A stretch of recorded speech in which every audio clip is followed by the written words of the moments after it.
L'historique d'Auguste Bitindu est ignoré.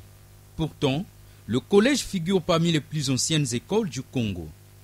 Construit en 1973 par les missionnaires, le CG Auguste Bitindu porte le nom du premier commissaire du MNP, Mouvement National des Pionniers.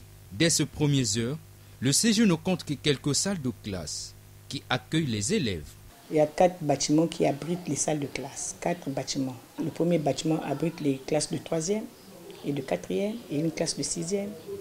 Le deuxième bâtiment abrite les salles de classe et le bureau des surveillants généraux. Le troisième bâtiment abrite une salle de classe de 6e et 2 classes de 5e. Et le dernier bâtiment qui est là abrite la bibliothèque, la salle des professeurs et des maisons d'astreinte. Les maisons d'astreinte sont des salles de classe qu'on a transformées en logements, dans lesquelles vivent le surveillant de la vague B, le D de la vague B et 2 enseignants prestataires. Au fil des années, le CG Auguste Bitindu affronte les difficultés, mais le collège se métamorphose grâce à l'engagement de la communauté éducative. Il augmente son offre de formation et améliore les conditions de travail, faisant ainsi la fierté du 2e arrondissement de Brazzaville, Bas-Congo.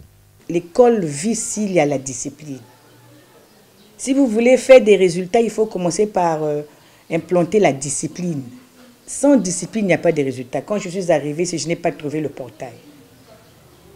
C'était grandement ouvert, c'est clôturé, mais il n'y avait pas de portail. En 51 ans d'existence, le CG Auguste Bitindu affiche quelques prix qui marquent son parcours. Et depuis sa création, 18 agents de l'État ont déjà occupé les fonctions de directeur de ces collèges, parmi lesquels Patricia Laure Oumba, actuelle directrice.